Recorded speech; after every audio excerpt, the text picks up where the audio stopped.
Hello, Pippa. Hi, Andrew. How are you today? I'm very well. How are you? I'm very well, although I've just realised I can't feel my left foot. And with that, welcome to the Showstopper Podcast.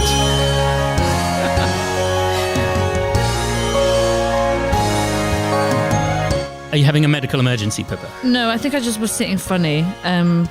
Because what funny guests we had on the podcast. A seamless segue worthy of the greatest of radio continuity announcers, Pippa.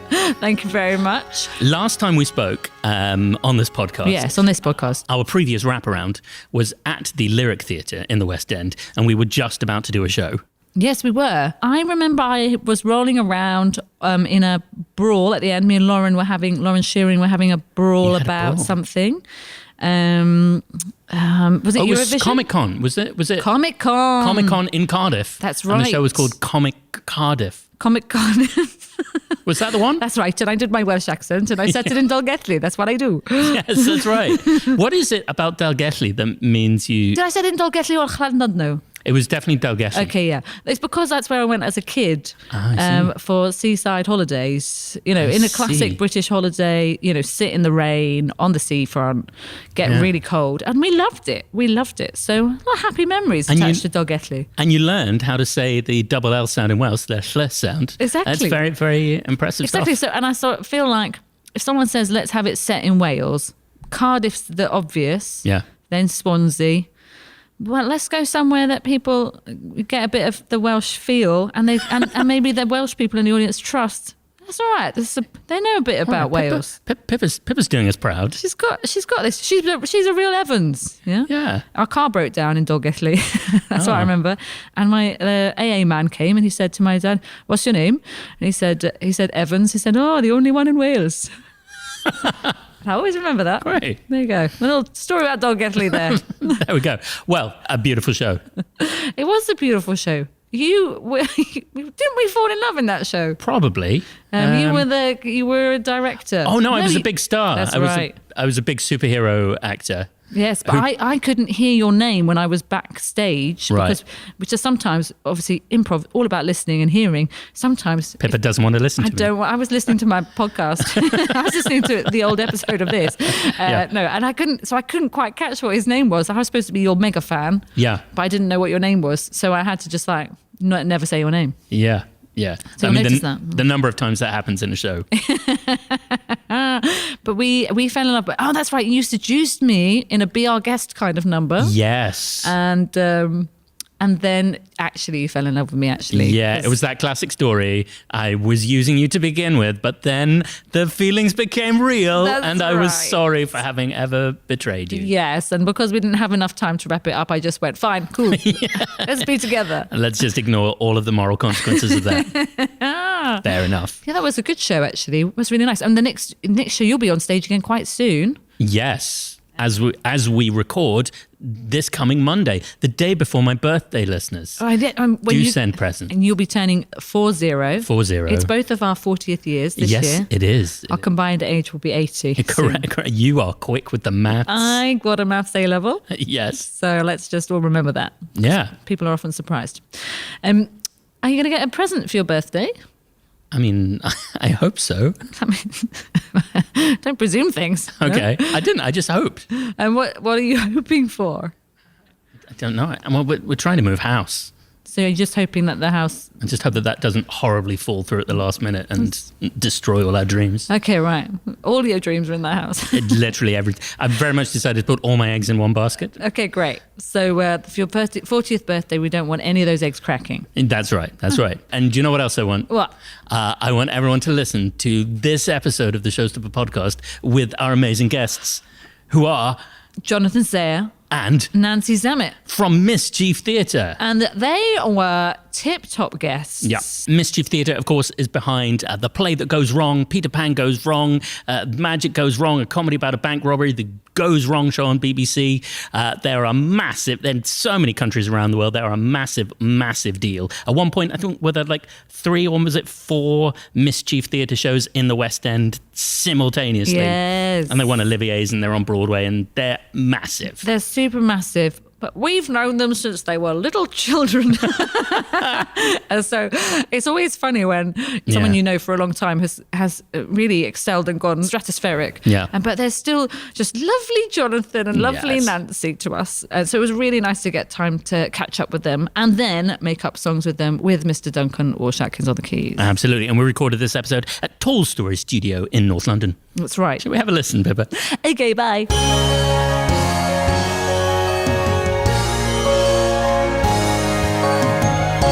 Jonathan, Sarah, and Nancy Zamit. Hi. Hello. Thanks so much for coming to the Showstopper podcast. Thanks for having us. Yeah, this is very exciting. Well, we're very excited because you tend to be very busy. So we're amazed that you've got space for us in your Mischief schedule.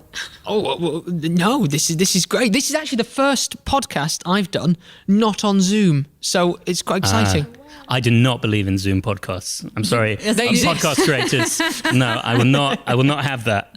Not on my watch. Real microphones, real spaces. I forgot they even existed because Jonathan messaged me saying, "So what do I do? Just come on Zoom?" And I was like, "What?" And I went, "Of course, that's a reasonable assumption." But because we sing, this podcast had to pause for a while. I think it's good though that that's not an assumption. Oh, this will be a virtual thing. I think it's good that the assumption is that we'd be together and do something. That's a nicer assumption to make about life, isn't it? I hope so. Yeah. But there's a sadness, isn't there, sometimes when you think something's going to be on Zoom and then you have to factor in 2.5 hours of travel. You're like, oh, okay, I should have checked that. The travel sadness. The old Google Maps from my house to my house is no longer valid. So let's just start with Mischief. You're now basically an international brand, Mischief Theatre. Oh, yuck. Well, I know, it sounds awful, doesn't it? But it's very impressive to the outside. It's like Calgon, though. It's like a kind of... Yeah, you're the Johnson & Johnson of theatre. Wow. Oh, It's nice though, so it's not a kind of pharmaceutical company. Like it's Carcinogenic pharmaceutical company. yeah, it's just like we just do nice, funny shows around the world, which is cool. We've come back from a little trip, watching the show in Chicago and in New York, and we went out to Edmonton, Canada, which was so cold. It was minus 16. Yes. Apparently, in the winter, you guys will know this because you've gone out there a lot. But it's minus 40 to minus 50. So like all the kind of like virtual learning, they do that every year because it's too cold to go to school. Like I thought it was amazing. But we Peter Pan is running out there. So yeah, lots of shows all over the place. And I was supposed to go to Hungary, but got COVID, so couldn't. So there we go. That's my lovely trip. I did for Mischief. And we should maybe take a step back for people who maybe don't know what Mischief Theatre is. You absolutely know the play that goes wrong, Peter Pan goes wrong, the Goes Wrong show on BBC. You are the guys behind all of those shows. Formed in 2008. Yeah. How did it happen? So it started with people who were on the foundation course at Lambda, which, so we're going to talk about Adam Megiddo. Adam Megiddo, our artistic director. The Venn diagram that is. The Venn diagram that is. And he was the head of the foundation course, and he was doing Showstopper, the improvised musical, and I think he just totally inspired everyone who was on that course, and kind of that's where Mischief started, really. We just all the used idea to of work at the 24-hour improvathons on the bar because he used to be teaching us and go like, we got a big show on. Does anyone want to work on the bar? And then you'd watch 24 hours of improv and we'd all just find it incredible. Like it was just the most thrilling thing to work on the bar for 24 straight hours and just get to watch all of these like legends come up and you know, tiredly do amazing shows. And we should maybe give some context for people who have no idea what we're talking about. Oh, yeah. The Improvathon is one single continuous improv show. It's one story, takes place over 50 hours. A few performers come and go. A few performers do the whole thing. Nobody sleeps. Some audience sit and watch the entire 50 hours. And it's an incredible but completely insane undertaking. Didn't even think. Of course, it was 50. 50 hours. But you would do So a 24 long. one at Lambda as well, didn't We you? did a 12-hour You did one 12 at Lambda. hours. I did with Adam, I think, which is kind of how I met you guys. Actually, didn't you watch some of that? Yes, I remember that. Yeah, well, I actually didn't do the foundation course, so I kind of It shows. I learned. Yeah, And I kind of only learned did by the foundation proxy. course, and that shows too. Yeah, I remember that. I did do a 36-hour improvathon in Bristol. Oh, yes. And I remember you were like, I can't remember who you played, but you played as a news anchor, and there was an ongoing joke that every time your scene started, it was ended. And I remember you at one point being like, I'm so tired for that to be the game. I really need to do something to wake up. This was funny once, guys. Was that the one that was set in the Bake Off, Bristol Bake Off, or was there that was a the one? Bake Off. Yes. Yeah. Yes. And I was in the family. It was in the 60s. Have I made all this up? No, Is it you're what- totally I right. don't know You're what's totally real, right, what's yeah. not. What was that guy, Dana?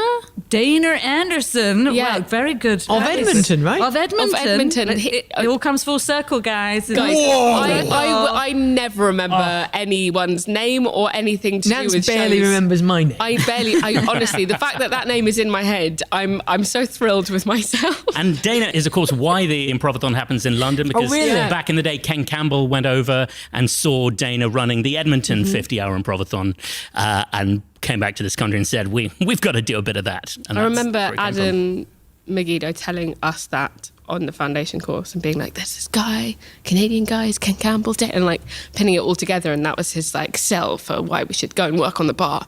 And it was very convincing. I really like your impression of Adam as this guy. A lot of who talks arms, like this. lot of arms, and it's measured, but really well thought out, and you learn by the end of it. Definitely not during. Nothing during, but by the end of it. You realise what it was all about. You started improvising. Is this right? Yes. Yeah, we've And done then- more and- improv than we have other stuff, probably, if you're counting in years, right?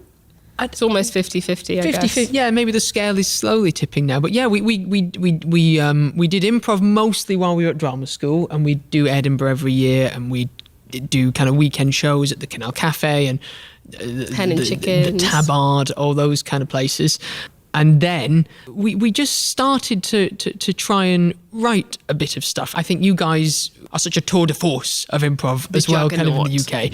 And when we said, well, what can we do? How can we kind of carve our own niche? And we wanted to do something that had that kind of sense of aliveness and danger that improv has. So Hen worked with a guy called Michael Green, who wrote The Art of Course Acting and, you know, all these books about kind of how to be a dreadful actor and how to be a kind of a community actor and all these different things. And then we thought, well, that'd be a really fun thing to kind of take on, particularly as I'm a dreadful actor. He did a course. You said it. he did a course at, what's that theatre called? Come on, the one in Ealing. Questers. Questers. Questers. He did a course at Questers with Mr. Michael Green. Michael Green. And Michael Green was basically teaching how to write a course acting play. And I remember Hen coming to us going, oh, there's a... Is that Hen? That's not a Hen. No, he's like, I've got this idea, maybe it's a kind of little thing. And he had about, I'd say play of a kind of What was a course acting play? Was it the poles bit with the stretcher rip? I think it was the poles And bit somebody being knocked out, and, maybe. and the beginning with the corpse coming on, and then Yeah. at the time, me, Hen, and Shields were living in a little flat in Gunnersbury, where the living room was also the bedroom, so there wasn't really any kind of space. And we thought, well, while we've got no space, let's write. So we kind of put this thing together, and then we had a script, and we all developed it, and then we did it at the Old Red Lion. And then we did it at the Trafalgar, and then we were lucky, this is a really potted version. Then we were really lucky that we met our producers who said, could you take this on a tour and could you scale it up, write a second act, which we duly did. And I then think it's that worth was it. saying how we met the producers, though, because that's probably the key. How did you meet the producers? It kind of happened like, then we won the lottery, and then that was it. Because it sort of was like that. But our mate Rob Faulkner had just done Cool Hand Luke in the West End, and there was a producer on that called Mark Bentley, who is now our Mark Bentley. Yeah, one He's of our just producers. our fab producer man, nicest man I've ever met in my life. And he comes to see everything. He just, if you invite him, he will be there, COVID aside. But like, he just sees absolutely everything. And so he just took a chance on this crazy little show and then was like, right, amazing. And made Kenny Wax come and see it. Yeah. Wow. And they enjoyed it. But it was all to do with Mark, really, and Rob. that whole connection. Which is funny, isn't it? Because your shows are all about a series of incidents going wrong. And if therefore the next thing goes wrong because the last thing went wrong. Whereas this feels like very much if something goes right and that seems to kickstart something else to go right. Yeah, if you never sleep at all, it's happening. But it is amazing to watch your program. I think it's really inspiring for people to see how you started with this. You are the story of we start with my friends. We go to the Fringe. We do this improv show. No one's really picking up this bit, so we're going to just write a play. We're going to do this, and then that has enabled you to go back to improv. So you just did that big tour with. I always call it Lights, Camera, Improvise, but is it still called that? No. It's called Mischief Movie Night. That's now. right. It is the same show. Yeah. It's just a new title. Yeah. I mean, that's been amazing because we've just tried to find ways to keep working together in the lockdown, and our kind of two options have been outdoor theatre, like everyone, outdoor theatre, or theatre indoors without an audience. And we've tried to do improv with both of them, and it's been really, really nice, really different. Just because COVID means you have to work in such a, well, you guys know this, just in a really, really different way, and you can't really have much time before the show or indeed after the show. You just kind of do it and then you leave, and it's quite unusual. But it's been really, really nice to go back to that because I think it gets a different part of your brain going again. I think it definitely helps with writing and just general kind of performance, definitely, because we have been performing the same style for so long. And I think we all, when we slot together as a let's call it a 6, 7 or an 8, kind of that sort of number, there's like a kind of little group of us. We all have our bits that we do within that dynamic. And I think doing an improv show just shakes that up completely. And that's really nice because it just inspires all new bits of writing after that. And it just funnier performances. I found doing the improv show in between 2 runs of Magic Goes Wrong really interesting. It just blows it wide open again. Well, yeah, because I imagine magic, you have to be exactly at the right place at the right time, because otherwise people could actually die. Yes. So then to go into a place where it's like, whatever, do whatever you like, must be a real head shift. It's very nice. You guys will have this, but how have you found the non-audience, the streaming kind of improv? Because I found that brilliant and terrible at the same time, right? Because the reason you're doing it is terrible. But then we found we kind of got introduced to this amazing kind of online community. Yeah. Loads of people found the show who wouldn't normally have found the show. And the improv, because you're not just responding to the audience and it's not just all about that muscle being like, oh, here's the laugh, here's the laugh, here's the laugh, which I think is even more probably part of our dynamic than you guys, because you guys can sing beautiful songs and kind of create more easy, beauty is easier, right? Yeah, sure. You just have to hit yourselves in the face. Yeah. That's literally the difference. But I felt like the listening went up loads and the general sensitivity, because it wasn't just about how do we get the laughs starting as quickly as possible, and that meant that some of the stories started getting a bit different. I thought it was uninhibited because it was at one point, I think we did a show, that Valentine's Day show. Oh, that was so Wasn't lovely. it to 12,000 people or something? Yeah, well, 12,000 households. But it's if you were in a venue doing an improv show to that many people, I just would be absolutely my pants. Yes. And the fact that we were just in a black box essentially doing that together was just so lovely and free, and there was no pressure. Yeah. And I think if that had been real life, I know that it was real life, but if it had been really in front of you, I feel like I just would have been I can't say anything, I can't do anything, and I definitely can't sing. What's a 12,000 seat of venue? I'm just trying to give our audience an image. It's like an arena. Yeah. It's Wembley. Wembley Arena. It's you can't do that in real life and be calm about it. But we just were in that studio and we came and did a show in a black box. Great. Yeah, I had a similar experience. In fact, in the room where sat at the moment, Tall Stories Studio, worked with Tall Stories, the kids theatre company, as their broadcast director for some of their live streams. And we had a schools performance, which was similarly sent to around 15,000. And we finished that performance guys, we just did a stadium gig. But it's so strange, isn't it? It's so peculiar. Personally, I really miss the audience because I'm a massive ham, so I just love a whack whack. I like to wink, and I just really miss that. You got plenty of winking in our online shows. Plenty of winking. That's a close-up wink moment. That's better, isn't it? For you? It was funny being one of the performers. you didn't have a sense of how the show was going as you like. So you did have to just trust that it was going well, because it's better to trust it's going well than to this must be awful. It's much better to be going like, okay, this is where we're at. This is what we're doing. But when I was running the chat and then like sending, if Andrew was hosting or something, or Dylan was hosting, I'd be sending them, this is what people want. It was so fun witnessing people loving the show, but there's no way for that to relay to us as the performers, as the showstoppers, as the performers with our setup.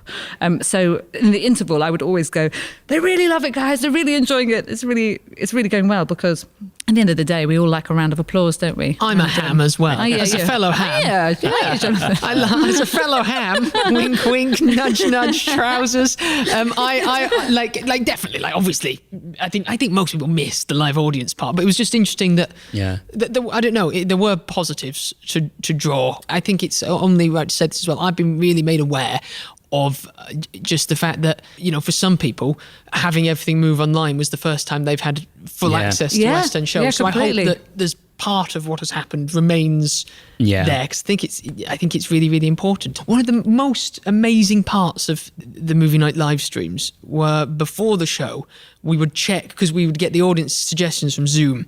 So we'd have this kind of 25-minute section beforehand where whoever was in the chair, so me, Nance, whoever, would basically just check if everyone's microphone was working. Be like, hello, and just say your name and tell me a little bit about yourself.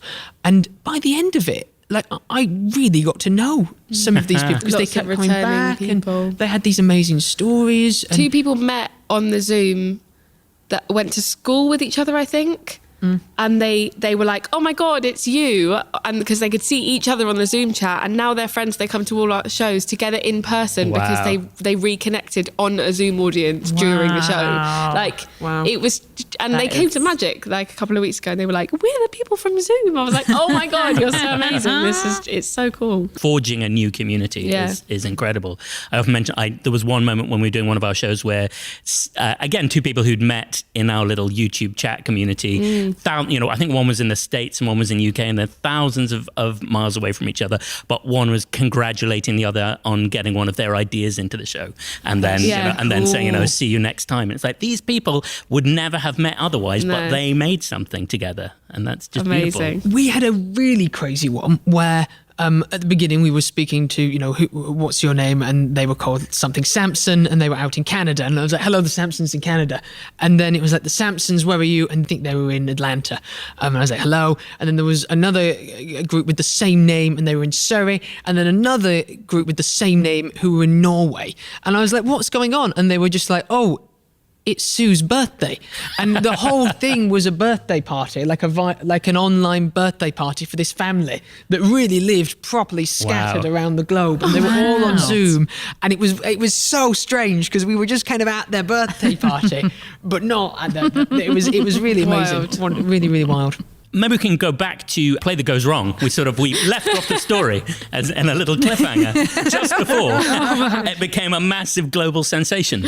I find it really hard to articulate, because there wasn't just this moment where it was like, oh, that show's done really well now. It was just this really incremental thing that still kind of feels like that, where you're always worried in a way that shows will close, because everything in this industry is transient, right? So like, it's great until it's gone. So and I'm pretty neurotic, so I'm always like, well, it'll be gone, so let's keep on working. I was reading Outliers, the Malcolm Gladwell book. Kind of the idea is just like, usually there's like previous circumstance that kind of leads to, something happening, and a lot of it is about luck and privilege. But, just when you look back, we were so lucky to have met each other, to have met Adam, to have been able to essentially just hone our kind of improv skills every Sunday, and then to end up kind of living together either at Edinburgh or just in real life, and developing this kind of shared language. And I think lots of it starts there.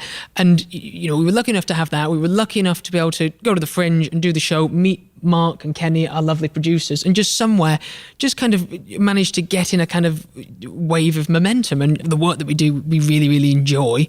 That's the best answer I can give, really. Just, we all get on very well. We work really hard together, and we've had loads and loads of good fortune. I think we, when we did Edinburgh's, I think we did 8 in a row, maybe 9 in a row. It was quite work heavy. We were 19 and we were not drunk. Like, we were not like, way Edinburgh, bleh. Like, we like, of course, had fun, but it was very serious. Harry won't mind me saying this, but Harry Kershaw, when he met me, he was like, nah, she's not going to do this. She's not going to be serious. She's not going to come to rehearsal. She's not.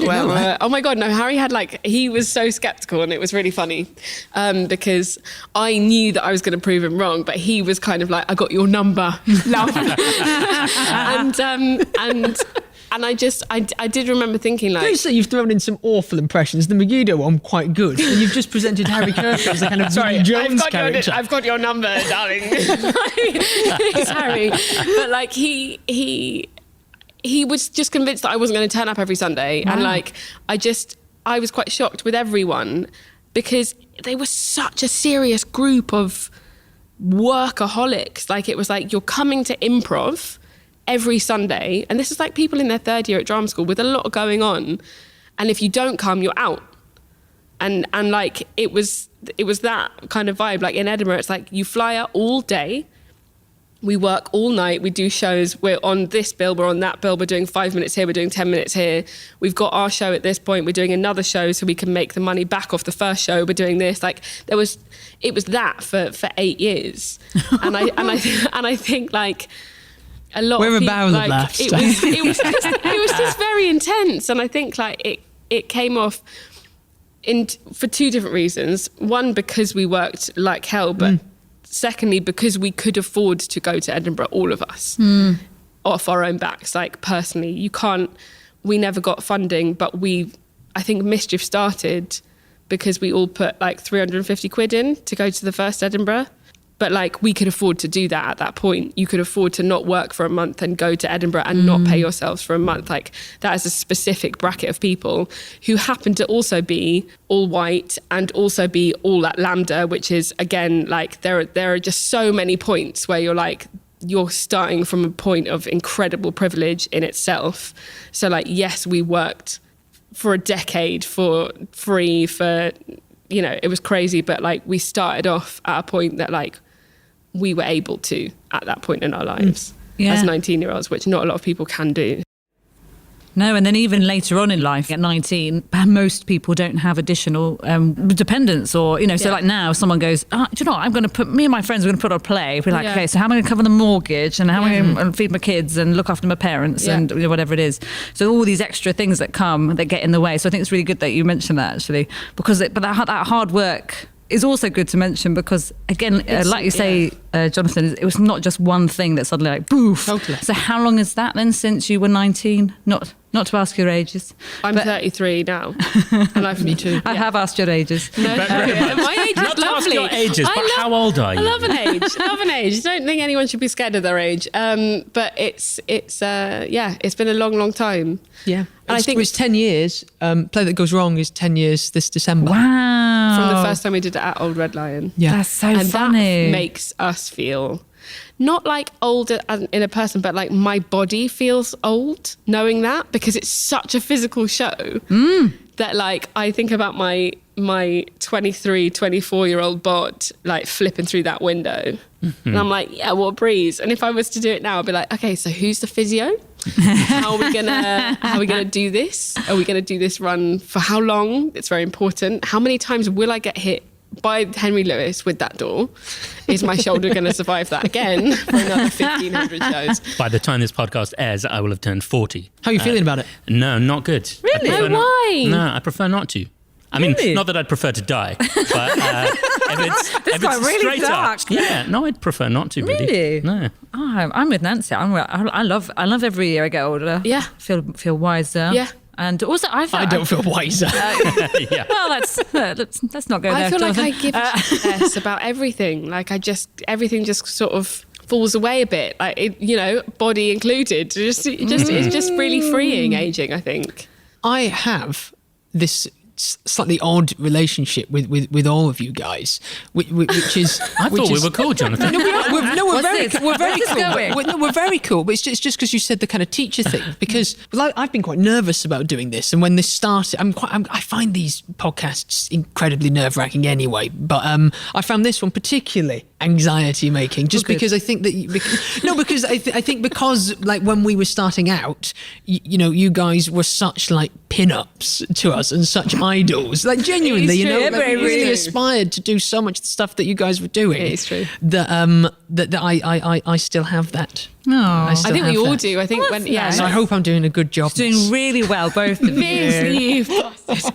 Get out. No, it's amazing. It's amazing for us as well because obviously we've watched you go like.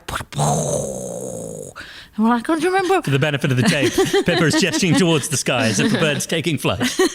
Yeah, it was been lovely for us to watch because we remember you doing. Was it the C-1? Was that Yeah. it? It was like at like midnight or something. Yeah. We turned up to a guest in a show. Oh, and the blue rooms. I think there was a lot of like what seemed now in hindsight, at the time, like favours because Adam was like, go on, just go and guest on that show, go on. And then you turn around and be like, hi, save us, thank you. And that would be our relationship for a long time. Going to the Venn diagram that is Adam, but really in general, I would just say Showstopper's relationship with Mischief. I Yeah. think when you're young people, it cannot be underestimated how much it impacts you if you have older people who you look up to who are just saying you can do it and Yeah. like, you should go for that and there's nothing to stop you. And I think that's so Well, we so wouldn't be a important. company if you guys weren't a company. Like you were the blueprint. Like we got taught by Adam, who was doing Showstopper. We saw that and we took an improv show to Edinburgh. That's how it started. Like it's because you guys were doing that and making that a viable option. If you hadn't existed, I think I don't know, what the hell would we have done? I can remember the first Showstopper show I saw. Everyone can. Everyone in Mischief can, definitely. King's Head. I went to sit with Adam. Yeah. Sorry, not with Adam, with Henry. And it was set in an ice cream parlour. And it began with the chorus, which was cool all the tables, cool all the guys. We're going to have an ice cream surprise. Which now said like that, it doesn't sound, isn't Some like, of our finest work. but like at the time, I was just like, whoa, how on earth? And I remember that show really, really infinitely well. It had like a blue cloudy set behind you. But we were on the King's Head. Anyone listening is a theatre that has quite often like week-long runs, like short runs. So every time we were on a different set. The funniest set we were ever on was a kitchen, which we were not allowed to touch, and then and the show was set in a kitchen. We had to mime a kitchen on a kitchen. I think that was at St James's. Yeah, we had the big kitchen That's right, at it the was, back. is it? We're Yeah. pretending to do a kitchen in front of a fully working, plumbed-in kitchen right behind us. We did one, I think it was at the Tabard, but it was just a massive pink boat. Yeah. Like a huge We did ferry. a Valentine's Day. Wasn't that a Valentine's Day one though? That was quite can't good. remember. And we did a few, and one of them was perfect because it was Valentine's, and the other one was just awful. I remember one because like they were just like, there'll be a set, but it's always something you can work around. And that one we got that, and we were just like, this is a ferry. This is just a massive ferry. And I think the same thing was just like obviously the main company requests that you don't set foot Yes. on the ship. Yeah. So we just had to perform around this. I think it was GNS or something Right, like that, yeah. and we just had to like work around this massive like boat. And it's impossible to ask the audience, make some suggestions. Ship, sea. Don't look. Go away, it's like, just shut your eyes and make a suggestion. Water, seaside. Yeah. I tell you what, though, now the Lyric once a month we're performing on top of the Bob Marley show Get Up Stand Up, which has a catwalk that we are allowed to use. Yes. You take the rough with the smooth. Nice. Sometimes there are fun And when you things. get the smooth, you gotta really run with it. Run with it. On which note, would you two like to make up a song with us? I would. Yes. Yes. Yeah, sure. Yes. I'm notoriously very not good at rhyming. Well, rhyming's not super important, Nancy. And there's a compilation on YouTube that is me like improv singing that somebody's ripped off Mischief Movie Night. I probably shouldn't draw attention to this, but I flicked through a bit of it. Honestly, it's the same note for the entire video. Like it's just me being like bah, for the whole thing. You style There's it no out by melody. having a huge voice. You can see the point when Nancy's like, I've got nothing. You'll just go, and then everyone's like, wow, she's incredible. Wow, she doesn't know there's nothing in her head. How about you, Jonah? Gav Roche, mate, when he was a kid. What? Gavroche. Oh yeah, like What, in the West End? I did loads of kids musicals. No, you didn't. So like my childhood from the age of 10 to the age of 15 is strange. Wow. Because I just toured around the UK with different musicals and stuff. Oh my goodness. Yeah. So you were the head of the... My name's Gav Roche. These are my people. Here's my patch. No one should cat. Nothing posh. Yeah, did all that. What, Jonathan? Got my hair caught in the revolve. How did you not mention this? You didn't ask me. We didn't ask you if you were a child theatre touring star. What else? I did. I was Tommy Stubbins in Dr. Dolittle with Philip Schofield. No, you were not. Yeah. Oh my gosh. Was gosh. that at the Hammersmith Apollo? So I did like the UK touring. The touring one, stuff. yeah. So yeah, like Wow, New Wimbledon Theatre. I did it. Yeah, I've been there. Oh, hello. Oh wow, lots. Oliver, I was in Oliver. Who were you in Oliver? I was like, you know how there's like the tiny one that's like the comic fodder comes on and like Typecast like, from the age of 10. yeah, like kind of does funny things and like acts a bit like Fagin, Russ Abbott at the time. Oh my God, and that's Gary so Wilmot great. and Gary Wilmot. We just had Gary Our on guest the from show. last Really, month. I love Gary Wilmot. He was so nice. A little funny story. So my first ever theatrical role, right, was in a panto. And you know how they do that old gag, right, where a big policeman falls in a washing machine, and then a little tiny one comes out. Yeah. I was a little tiny one. I came out and went, that was a big wash, and then ran off.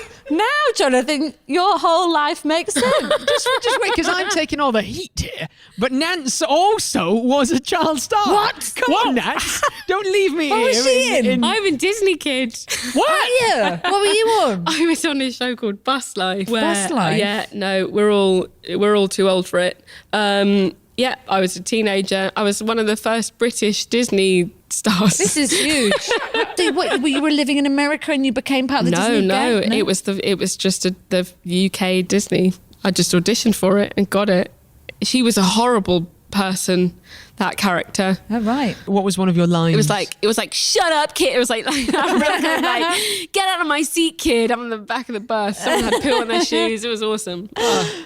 What channel was it on? Disney Channel. Did they used to make content, did they, for UK? Well, it started there, I think. It's either that or Nancy is lying. Imagine if that's what I was lying about. No, honestly. Me, Ryan Gosling, Christina Aguilera, Britney. And I was there.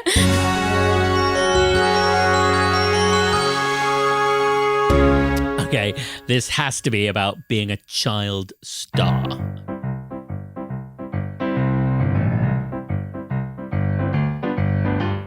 working quite long hours, considering you're just a child.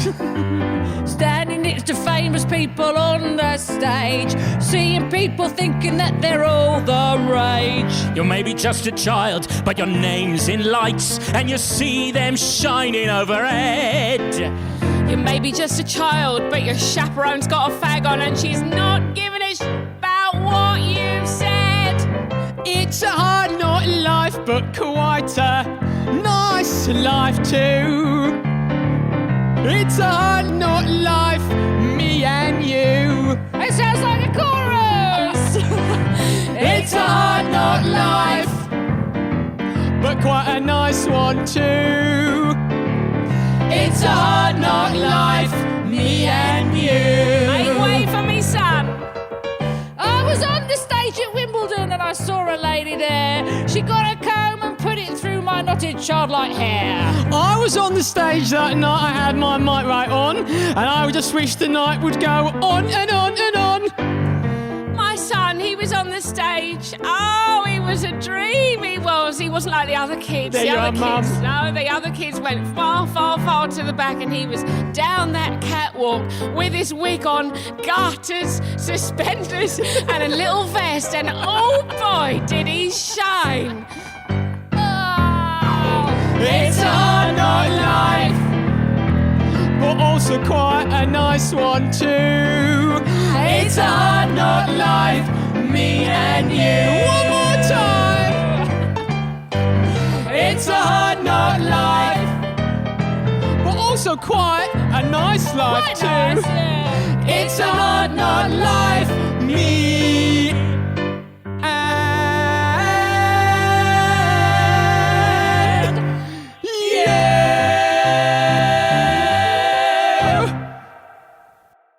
didn't do the Cockney accent when I was a kid.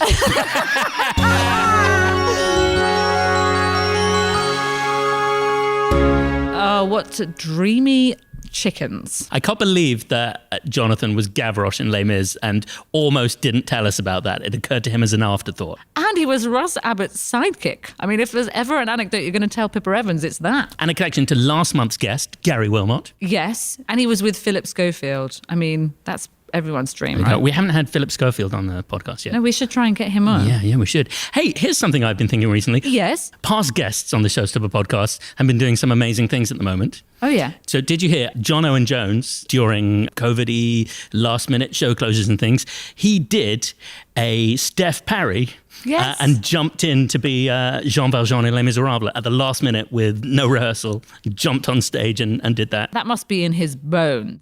Yeah, Because absolutely. I remember in that episode we talked about the T-junction that is John Owen Jones, which is he alternates between Yeah. Les Mis and Phantom. Yeah. And I love that idea. I literally, there's nothing I could do like that. Because obviously I could make it up. Yeah. I would confidently jump in that show. They wouldn't be happy with what I did. Hey, a lot of people would be very happy with it. Maybe not the producers. Frafi, a guest, yes. guest from last year. He's amazingly massive right now. He's in Marvel TV shows. He's Yes. stratospheric. And he's going into cabaret. And he's going into cabaret, replacing Eddie Redmayne. So that is pretty, and I was really genuinely excited from the point of view of he's been on our podcast. It's Frafi. I think it was our podcast that did it. Really. I think it was. I think the producers, I think ATG were listening to it. Yeah. And they went, that's the guy for us. Yeah, So you're big time. welcome, Fra. Yeah, If you're listening, which you definitely are. obviously. That's kind of the end of the podcast, isn't it? Bye. Oh no, wait. we should do the bit where we say, hey, why don't you give us 5 stars? 5 stars, please. Because 4 stars doesn't help us. And also the bit where you should follow us on social media. At the Showstoppers on Twitter, at Showstopper Musical on Instagram, and showstopperthemusical.com is our website. Yes, it is. Or just Google us. Oh, just Google us. Oh dear, it's been a long day. Yeah. Home time.